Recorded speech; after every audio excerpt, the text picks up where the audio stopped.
ಕರ್ನಾಟಕದಿಂದ ನೆನ್ಮಂಗ್ಲದಿಂದ ಬಂದಿದ್ವಿ ನೋಡಿ ಸ್ವಾಮಿ. ನಾವು ಬೆಂಗಳೂರಿಂದ ಬಂದು ನಾವು ಗೌರ್ಮೆಂಟ್ ಹಾಸ್ಪಿಟ್ಲಲ್ಲಿ ಕೋವಿಡ್ ಟೆಸ್ಟ್ ಮಾಡಿಸ್ಕೊಂಡ್ ಬಂದಿದ್ವಿ.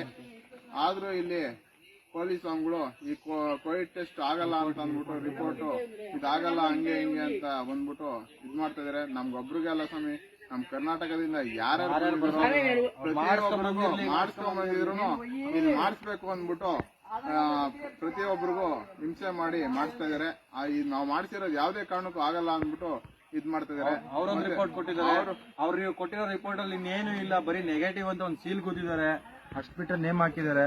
ಅದ್ 625 ರೂಪಾಯಿ ಕಲೆಕ್ಟ್ ಮಾಡ್ಕೊಂತಿದ್ದಾರೆ. ಬರೀ ಇಷ್ಟಕ್ಕೆ ಅವರು 625 ರೂಪೀಸ್ ಇಸ್ಕೊಂಡು ಚಾರ್ಜ್ ಮಾಡ್ತಾ ಇದ್ದಾರೆ. ಇದು ಸ್ವಾಮಿ ಡೂಪ್ಲಿಕೇಟ್. ನಮ್ಮ ಹತ್ರ ಸುಮ್ನೆ ಟೆಸ್ಟ್ ಮಾಡ್ಬಿಟ್ಟು ಅಲ್ಲಿ ಯಾವ್ದೋ ಇದಕ್ ಹಾಕ್ಬಿಟ್ಟು ಆಯ್ತು ಅಂತ ಅದು ಗೊತ್ತಿಲ್ಲ ಸ್ವಾಮಿ. ಬರುತ್ತಾ ಬಿಡುತ್ತಾ 5 ನಿಮಿಷದ ಒಳಗಡೆ ಬರ್ತೈತೆ. 5 ನಿಮಿಷದ ಒಳಗಡೆ ರಿಪೋರ್ಟ್ ಬಂತು ಅಂದ್ಬಿಟ್ಟು ಒಂದು ಸೀಲು ಸೈನ್ ಹಾಕ್ಬಿಟ್ಟು ಎಲ್ಲಾ ಸ್ವಾಮಿ ನಾವು ಅಲ್ಲಿ ಬಂದಿರೋ ಪ್ರತಿಯೊಬ್ರು ಎಲ್ಲಾ ಸ್ವಾಮಿಗಳು ನೋಡ್ಬಿಟ್ಟು ಎಲ್ಲಾರ್ಗು ನೆಗೆಟಿವ್ ಅಂತ ಸೀಲ್ ಅವ್ರ ಹತ್ರ ಇರೋದೇ ಒಂದ್ ನೆಗೆಟಿವ್ ಸೀಲು.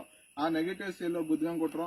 ಇನ್ನೊಂದು ನಾವು ಮಾಡಿಸ್ಕೊಂಡ್ ಬಂದಿರೋ ರಿಪೋರ್ಟ್ ಅಲ್ಲಿನ ಡಾಕ್ಟರ್ಗಳು ತೋರ್ಸಿದ್ಕೆ ಇದು ಆಗುತ್ತೆ ಅಂತ ಹೇಳಿದ್ರು.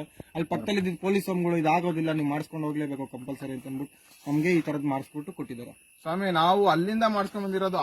ಇಲ್ಲಿರೋ ಡಾಕ್ಟರ್ಗಳು ಕೋವಿಡ್ ಅವ್ರ ಕೋವಿಡ್ ಟೆಸ್ಟ್ ಮಾಡೋ ಡಾಕ್ಟರ್ಗಳು ಹೇಳಿದ್ರು ಈ ರಿಪೋರ್ಟ್ ಆಗುತ್ತೆ ಅಂತ.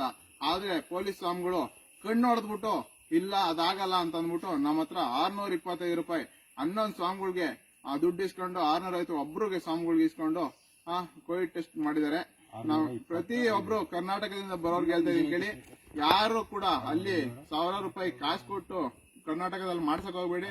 ಮಾಡ್ಸಂಗಿದ್ರೆ ಬಂದು ಕೇರಳದಲ್ಲಿ ಇಲ್ಲೇ ನೀಲಿಕದಲ್ಲಿ ಕೋವಿಡ್ ಟೆಸ್ಟ್ ಮಾಡಿಸಿ, ಇಲ್ಲಾಂದ್ರೆ ಶಬರಿಮಲೆಗೆ ಈ ಸಲ ಕ್ಯಾನ್ಸಲ್ ಮಾಡಿ. ಅವರು ಹೇಳ್ತಾರೆ ಅಲ್ಲಿ ಟೆಸ್ಟ್ ಮಾಡ್ತಾರೆ ಇಲ್ಲಿ ಟೆಸ್ಟ್ ಮಾಡ್ತಾರೆ ಅಂತ. ಯಾವ್ದು ಟೆಸ್ಟ್ ಮಾಡಲ್ಲ ಸ್ವಾಮಿ.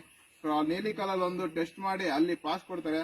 ಅಲ್ಲಿಂದ ಮತ್ತೆ ಬಂದು ಇಲ್ಲಿ ಪಂಪಾದಲ್ಲಿ ಪಾಸ್ ಒಂದು ಚೆಕ್ ಮಾಡ್ತಾರೆ ಅಷ್ಟೇ. ಯಾವ್ದು ಕೋವಿಡ್ ಟೆಸ್ಟ್ ಮಾಡಲ್ಲ, ಯಾವ ಟೆಸ್ಟ್ ಮಾಡಲ್ಲ. ಮತ್ತೆ ಸನ್ನಿಧಿ ಹತ್ರನು ಯಾವ್ದು ಟೆಸ್ಟ್ ಮಾಡಲ್ಲ.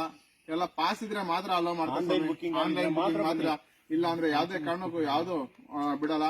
ದಯವಿಟ್ಟು ಬರೋರಿದ್ರು ಮುಂದೆ ನೀವೇ ಯೋಚನೆ ಮಾಡಿ ಬನ್ನಿ. ಇಲ್ಲ ಅಲ್ಲಂತೂ ದುಡ್ಡು ಇಸ್ಕೊಂಡು ಲೂಟಿ ಮಾಡ್ತಾ ಇದಾರೆ. ದಯವಿಟ್ಟು ನೀವು ಒಂದ್ಸಲ ಯೋಚನೆ ಮಾಡಿಬಿಟ್ಟು ಮುಂದೆ ಬನ್ನಿ.